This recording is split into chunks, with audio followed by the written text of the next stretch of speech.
नमस्कार दोस्तों, स्वागत है आप सभी का हमारे चैनल पौराणिक लोक पर। ओम श्री विष्णुवे नमः। ओम श्री बृहस्पति नमः। मित्रों, सनातन धर्म में बृहस्पतिवार का दिन भगवान विष्णु को समर्पित है। कहते हैं कि जो व्यक्ति हर बृहस्पतिवार को भगवान विष्णु की पूजा करता है और कथा सुनता है, गुरु बृहस्पति की और भगवान विष्णु जी की कृपा से उनकी सभी परेशानियां दूर हो जाती हैं। मित्रों, गुरुवार को बृहस्पति देव की पूजा करने और कथा का श्रवण करने से धन, विद्या, मान सम्मान, प्रतिष्ठा और कई अन्य मनोवांछित फल की प्राप्ति होती है। तो चलिए मित्रों, प्रभु श्री लक्ष्मी नारायण जी के चरण कमलों का ध्यान करते हुए सुनते हैं अथ श्री बृहस्पति देव की व्रत कथा। मित्रों, प्राचीन समय की बात है। एक प्रतापी और दानी राजा था। वह सदा ही गरीबों और ब्राह्मणों की सहायता करता था। पर राजा की यह बात उसकी रानी को अच्छी नहीं लगती थी। वह न ही गरीबों को दान देती, न ही भगवान का पूजन करती थी और राजा को भी दान देने से मना किया करती थी। एक दिन राजा शिकार खेलने वन को गए हुए थे, तो रानी महल में अकेली रह गई। उसी समय बृहस्पति देव साधु वेश में राजा के महल में भिक्षा के लिए गए और भिक्षा मांगी, परंतु रानी ने भिक्षा देने से इनकार कर दिया और कहा, हे साधु महाराज, मैं तो दान पुण्य से तंग आ गई हूँ। मेरा पति सारा धन लुटाते रहते हैं। मेरी इच्छा है कि हमारा धन नष्ट हो जाए, फिर न रहेगा बांस, न बजेगी बांसुरी। साधु ने कहा, हे देवी, तुम तो बड़ी विचित्र हो। धन, संतान तो सभी चाहते हैं। पुत्र और लक्ष्मी तो पापी के घर भी होने चाहिए। यदि तुम्हारे पास अधिक धन है तो भूखों को भोजन दो, प्यासों के लिए प्याऊ बनवाओ, मुसाफिरों के लिए धर्मशालाएं खुलवाओ। जो निर्धन अपनी कुंवारी कन्याओं का विवाह नहीं कर सकते, उनका विवाह करा दो। ऐसे और कई काम हैं जिनके करने से तुम्हारा यश लोक परलोक में फैलेगा। परंतु रानी पर उपदेश का कोई प्रभाव न पड़ा। वह बोली, महाराज, आप मुझे कुछ न समझाएं। मैं ऐसा धन नहीं चाहती जो हर जगह बांटती फिरूं। साधु ने उत्तर दिया, यदि तुम्हारी ऐसी इच्छा है तो तथास्तु। तुम ऐसा करना कि बृहस्पतिवार को घर लीपकर पीली मिट्टी से अपना सिर धोकर स्नान करना, भट्टी चढ़ाकर कपड़े धोना। ऐसा करने से आपका सारा धन नष्ट हो जाएगा। इतना कहकर वह साधु महाराज वहां से अंतर्ध्यान हो गए। साधु के अनुसार कही बातों को पूरा करते हुए रानी को केवल 3 बृहस्पतिवार ही बीते थे कि उसकी समस्त धन संपत्ति नष्ट हो गई। भोजन के लिए राजा का परिवार तरसने लगा। तब एक दिन राजा ने रानी से बोला कि हे रानी, तुम यहीं रहो, मैं दूसरे देश को जाता हूँ, क्योंकि यहाँ पर सभी लोग मुझे जानते हैं। इसलिए मैं कोई छोटा कार्य नहीं कर सकता। ऐसा कहकर राजा परदेश चला गया। वहां वह जंगल से लकड़ी काटकर लाता और शहर में बेचता। इस तरह वह अपना जीवन व्यतीत करने लगा। इधर राजा के परदेश जाते ही रानी और दासी दुखी रहने लगी। एक बार जब रानी और दासी को 7 दिन तक बिना भोजन के रहना पड़ा, तो रानी ने अपनी दासी से कहा, हे दासी, पास ही के नगर में मेरी बहन रहती है। वह बड़ी धनवान है। तू उसके पास जा और कुछ ले आ, ताकि थोड़ी बहुत गुजर बसर हो जाए। दासी रानी की बहन के पास गई। उस दिन गुरुवार था और रानी की बहन उस समय बृहस्पतिवार व्रत की कथा सुन रही थी। दासी ने रानी की बहन को अपनी रानी का संदेश दिया, लेकिन रानी की बड़ी बहन ने कथा और पूजा अधूरी होने के कारण कोई उत्तर नहीं दिया। जब दासी को रानी की बहन से कोई उत्तर नहीं मिला तो वह बहुत दुखी हुई और उसे क्रोध भी आया। दासी ने वापस आकर रानी को सारी बात बता दी। दासी की ये सब बातें सुनकर रानी ने खुद को और अपने भाग्य को कोसना शुरू कर दिया। उधर रानी की बहन ने सोचा कि मेरी बहन की दासी आई थी, परंतु मैं उससे नहीं बोली, इससे वह बहुत दुखी हुई होगी। कथा सुनकर और पूजन समाप्त करके वह अपनी बहन के घर आई और कहने लगी, हे बहन, मैं बृहस्पतिवार का व्रत कर रही थी। तुम्हारी दासी मेरे घर आई थी, परंतु जब तक कथा होती है तब तक न तो उठते हैं और न ही बोलते हैं, इसलिए मैं नहीं बोली। कहो दासी क्यों गई थी? रानी बोली, बहन तुमसे क्या छिपाऊं, हमारे घर में खाने तक को अनाज नहीं था। ऐसा कहते कहते रानी की आंखें भर आई। उसने दासी समेत पिछले 7 दिनों से भूखे रहने तक की बात अपनी बहन को विस्तार पूर्वक सुना दी। रानी की बहन बोली, देखो बहन, भगवान बृहस्पति देव सबकी मनोकामना को पूर्ण करते हैं। देखो शायद तुम्हारे घर में अनाज रखा हो। पहले तो रानी को विश्वास नहीं हुआ, पर बहन के आग्रह करने पर उसने अपनी दासी को अंदर भेजा तो उसे सचमुच अनाज से भरा एक घड़ा मिल गया। यह देखकर दासी को बड़ी हैरानी हुई। दासी रानी से कहने लगी, हे रानी, जब हमको भोजन नहीं मिलता तो हम व्रत ही तो करते हैं, इसलिए क्यों न इनसे व्रत और कथा की विधि पूछ ली जाए ताकि हम भी व्रत कर सकें। तब रानी ने अपनी बहन से बृहस्पतिवार व्रत के बारे में पूछा। उसकी बहन ने बताया, बृहस्पतिवार के व्रत में चने की दाल और गुड़ से विष्णु भगवान का केले की जड़ में पूजन करें तथा दीपक जलाएं, व्रत कथा सुने और पीला भोजन ही करें। इससे बृहस्पति देव प्रसन्न होते हैं। व्रत और पूजन विधि बताकर रानी की बहन अपने घर को लौट गई। 7 दिन के बाद जब गुरुवार आया तो रानी और दासी ने व्रत रखा। घुड़साल में जाकर चना और गुड़ लेकर आईं। फिर उससे केले की जड़ तथा विष्णु भगवान का पूजन किया। अब पीला भोजन कहां से आए, इस बात को लेकर दोनों बहुत दुखी थे। चूंकि उन्होंने व्रत रखा था, इसलिए बृहस्पति देव उनसे प्रसन्न थे। इसलिए वे एक साधारण व्यक्ति का रूप धारण कर 2 थालों में सुंदर पीला भोजन दासी को दे गए। भोजन पाकर दासी प्रसन्न हुई और फिर रानी के साथ मिलकर भोजन ग्रहण किया। उसके बाद वे सभी गुरुवार को व्रत और पूजन करने लगी। बृहस्पति भगवान की कृपा से उनके पास फिर से धन संपत्ति आ गई, परंतु रानी फिर से पहले की तरह आलस्य करने लगी। तब दासी बोली, देखो रानी, तुम पहले भी इस प्रकार आलस्य करती थी। तुम्हें धन रखने में कष्ट होता था, इस कारण सभी धन नष्ट हो गया, और अब जब भगवान बृहस्पति की कृपा से धन मिला है तो तुम्हें फिर से आलस्य होता है।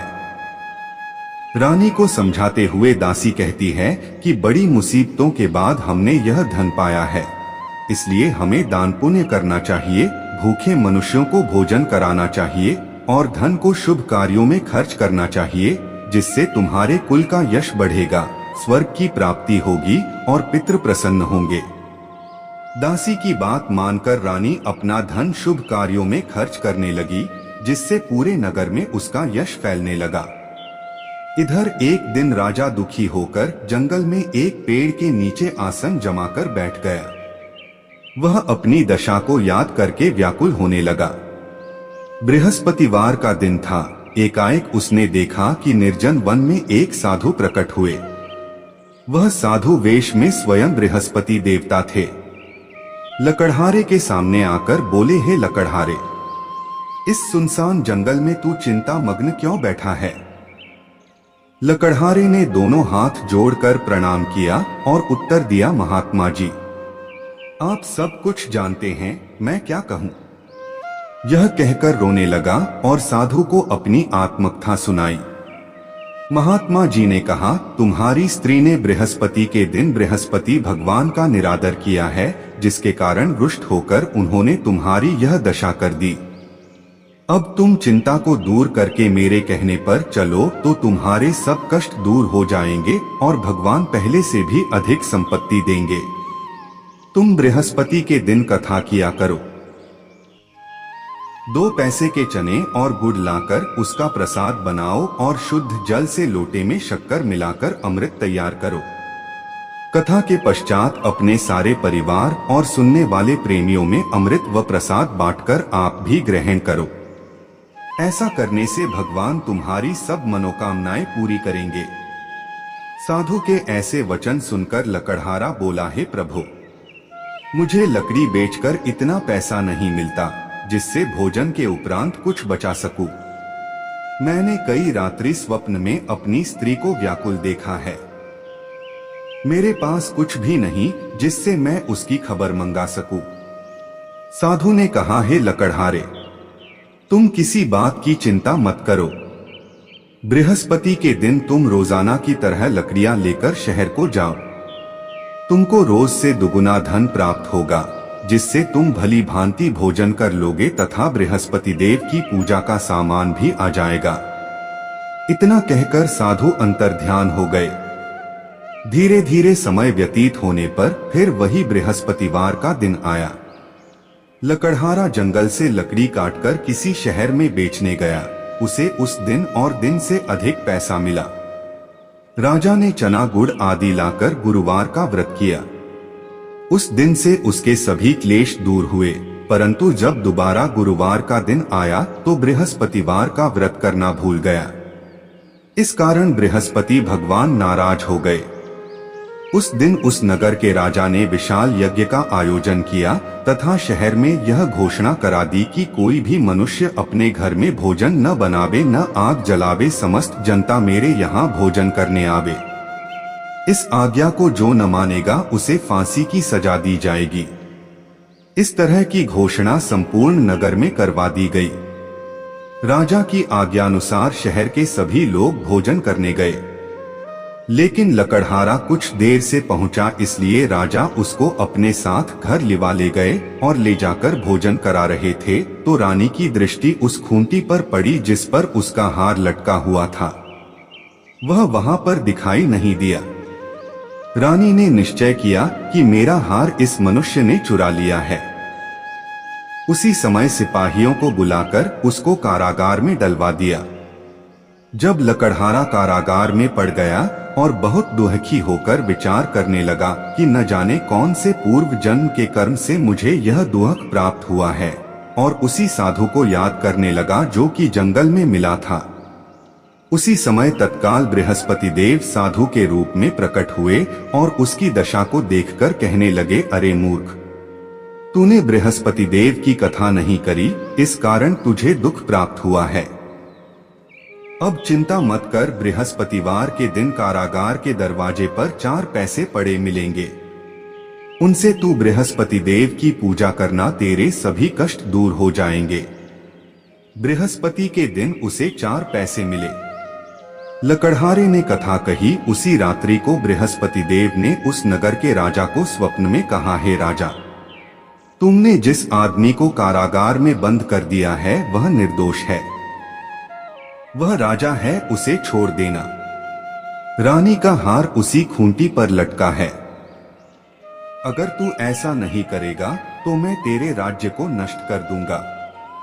इस तरह रात्रि के स्वप्न को देखकर राजा प्रातःकाल उठा और खूंटी पर हार देखकर लकड़हारे को बुलाकर क्षमा मांगी तथा लकड़हारे को योग्य सुंदर वस्त्र आभूषण देकर विदा कर दिया।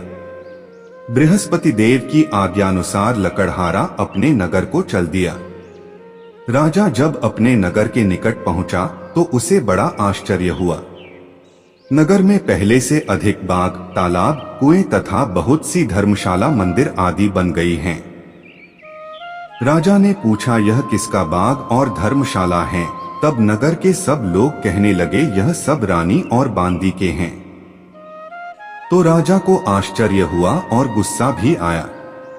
जब रानी ने यह खबर सुनी कि राजा आ रहे हैं तो उन्होंने बांदी से कहा कि हे दासी, देख राजा हमको कितनी बुरी हालत में छोड़ गए थे।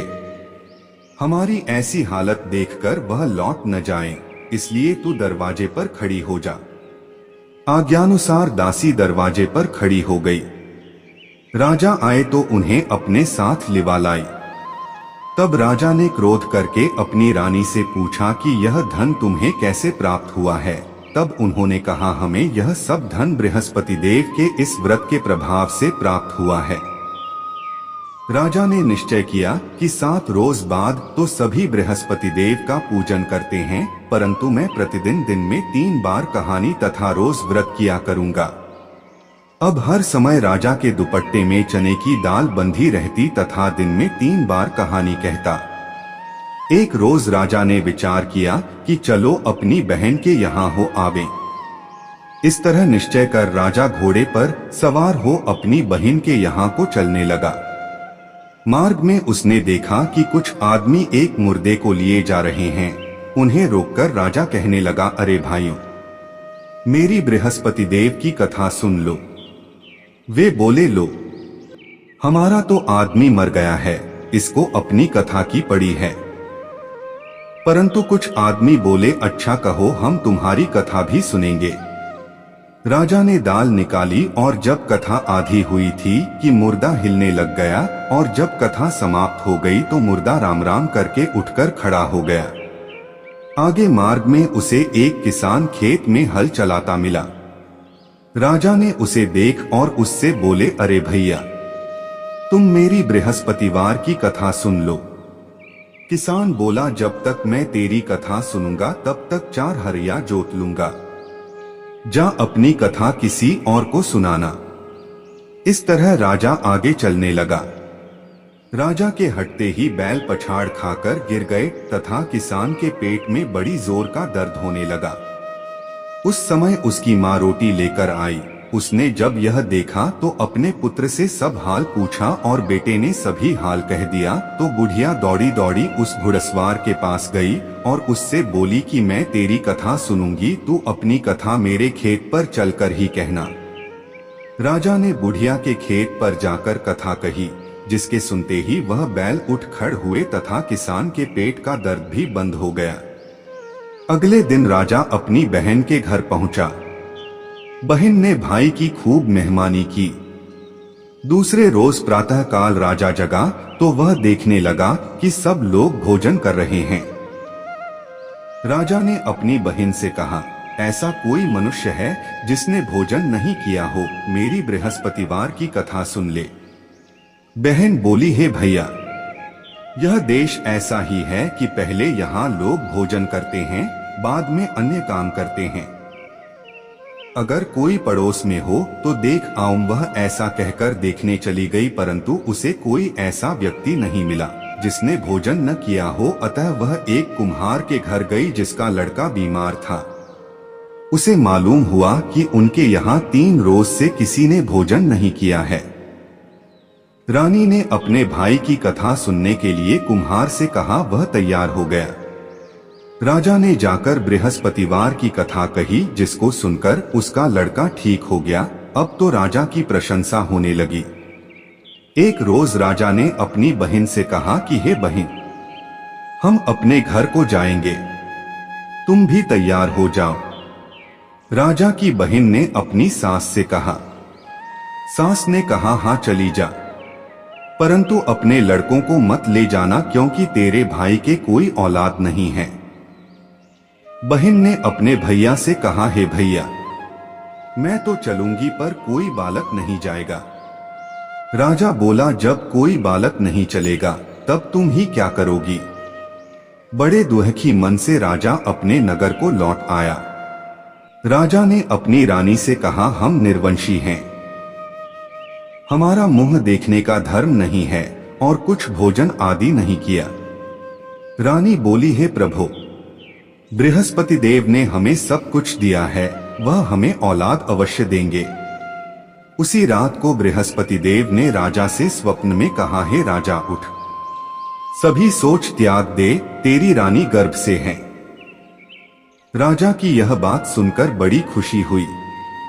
9वें महीने में उसके गर्भ से एक सुंदर पुत्र पैदा हुआ। तब राजा बोला, हे रानी, स्त्री बिना भोजन के रह सकती है पर बिना कहे नहीं रह सकती। जब मेरी बहन आवे तुम उससे कुछ कहना मत। रानी ने सुनकर हाँ कर दिया। जब राजा की बहन ने यह शुभ समाचार सुना तो वह बहुत खुश हुई तथा बधाई लेकर अपने भाई के यहाँ आई। तभी रानी ने कहा, घोड़ा चढ़कर तो नहीं आई, गधा चढ़ी आई। राजा की बहन बोली, भाभी, मैं इस प्रकार न कहती तो तुम्हें औलाद कैसे मिलती। मित्रों, संसार में जो मनुष्य सद्भावना से भगवान जी का पूजन व्रत सच्चे हृदय से करते हैं, तो उनकी सभी मनोकामनाएं पूर्ण करते हैं। जैसी सच्ची भावना से रानी और राजा ने उनकी कथा का गुणगान किया तो उनकी सभी इच्छाएं बृहस्पति देव जी ने पूर्ण की थीं। इसलिए पूर्ण कथा सुनने के बाद प्रसाद लेकर जाना चाहिए। हृदय से उसका मनन करते हुए जयकारा बोलना चाहिए। बोलो बृहस्पति देव की जय, भगवान विष्णु की जय। अब सुनते हैं दूसरी कथा। प्राचीन काल में एक ब्राह्मण रहता था। वह बहुत निर्धन था। उसके कोई संतान नहीं थी। उसकी स्त्री बहुत मलिनता के साथ रहती थी। वह स्नान न करती, किसी देवता का पूजन न करती। इससे ब्राह्मण देवता बड़े दुखी थे। बेचारे बहुत कुछ कहते थे किंतु उसका कुछ परिणाम न निकला। भगवान की कृपा से ब्राह्मण की स्त्री के कन्या रूपी रत्न पैदा हुआ। कन्या बड़ी होने पर प्रातः स्नान करके विष्णु भगवान का जाप व बृहस्पतिवार का व्रत करने लगी। अपने पूजन पाठ को समाप्त करके विद्यालय जाती तो अपनी मुट्ठी में जौ भर के ले जाती और पाठशाला के मार्ग में डालती जाती। तब ये जौ स्वर्ण के जो जाते लौटते समय उनको बीन कर घर ले आती थी। एक दिन वह बालिका सूप में उस सोने के जौ को फटक कर साफ कर रही थी कि उसके पिता ने देख लिया और कहा, हे बेटी, सोने के जौ के लिए सोने का सूप होना चाहिए।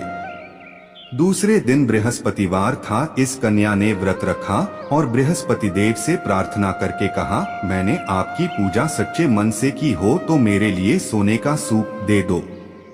बृहस्पति देव ने उसकी प्रार्थना स्वीकार कर ली। रोजाना की तरह वह कन्या जौ फैलाती हुई जाने लगी। जब लौटकर जौ बीन रही थी तो बृहस्पति देव की कृपा से सोने का सूप मिला। उसे वह घर ले आई और उसमें जौ साफ करने लगी, परंतु उसकी मां का वही ढंग रहा। एक दिन की बात है कि वह कन्या सोने के सूप में जौ साफ कर रही थी। उस समय उस शहर का राजपुत्र वहां से होकर निकला। इस कन्या के रूप और कार्य को देखकर मोहित हो गया तथा अपने घर आकर भोजन तथा जल त्याग कर उदास होकर लेट गया। राजा को इस बात का पता लगा तो अपने प्रधानमंत्री के साथ उसके पास गए और बोले, हे बेटा, तुम्हें किस बात का कष्ट है? किसी ने अपमान किया है अथवा और कारण हो सो कहो, मैं वही कार्य करूंगा जिससे तुम्हें प्रसन्नता हो। अपने पिता की राजकुमार ने बातें सुनी तो वह बोला, मुझे आपकी कृपा से किसी बात का दुख नहीं है। किसी ने मेरा अपमान नहीं किया है, परंतु मैं उस लड़की से विवाह करना चाहता हूँ जो सोने के सूप में जौ साफ कर रही थी। यह सुनकर राजा आश्चर्य में पड़ गया और बोला, हे बेटा, इस तरह की कन्या का पता तुम ही लगा। मैं उसके साथ तेरा विवाह अवश्य ही करवा दूंगा। राजकुमार ने उस लड़की के घर का पता बतलाया। तब मंत्री उस लड़की के घर गए और ब्राह्मण देवता को सभी हाल बतलाया। ब्राह्मण देवता राजकुमार के साथ अपनी कन्या का विवाह करने के लिए तैयार हो गए तथा विधि विधान के अनुसार ब्राह्मण की कन्या का विवाह राजकुमार के साथ हो गया। कन्या के घर से जाते ही पहले की भांति उस ब्राह्मण देवता के घर में गरीबी का निवास हो गया। अब भोजन के लिए भी अन्न बड़ी मुश्किल से मिलता था। एक दिन दुखी होकर ब्राह्मण देवता अपनी पुत्री के पास गए। बेटी ने पिता की दुखी अवस्था को देखा और अपनी मां का हाल पूछा। तब ब्राह्मण ने सभी हाल कहा। कन्या ने बहुत सा धन देकर अपने पिता को विदा कर दिया। इस तरह ब्राह्मण का कुछ समय सुखपूर्वक व्यतीत हुआ। कुछ दिन बाद फिर वही हाल हो गया। ब्राह्मण फिर अपनी कन्या के यहाँ गया और सारा हाल कहा तो लड़की बोली, हे पिताजी, आप माताजी को यहाँ लिवा लाओ। मैं उसे विधि बता दूंगी जिससे गरीबी दूर हो जाए। वह ब्राह्मण देवता अपनी स्त्री को साथ लेकर पहुँचे तो अपनी माँ को समझाने लगी, हे माँ, तुम प्रातः काल प्रथम स्नानादि करके विष्णु भगवान का पूजन करो तो सब दरिद्रता दूर हो जाएगी। परंतु उसकी मांग ने एक भी बात नहीं मानी और प्रातः काल उठकर अपनी पुत्री के बच्चों की जूठन को खा लिया। इससे उसकी पुत्री को भी बहुत गुस्सा आया और एक रात को कोठरी से सभी सामान निकाल दिया और अपनी माँ को उसमें बंद कर दिया। प्रातः काल उसे निकाला तथा स्नानादि करा के पाठ करवाया तो उसकी माँ की बुद्धि ठीक हो गई और फिर प्रत्येक बृहस्पतिवार को व्रत रखने लगी। इस व्रत के प्रभाव से उसके माँ बाप बहुत ही धनवान और पुत्रवान हो गए और बृहस्पति जी के प्रभाव से इस लोक के सुख भोग कर स्वर्ग को प्राप्त हुए। सब बोलो विष्णु भगवान की जय, बोलो बृहस्पति देव की जय।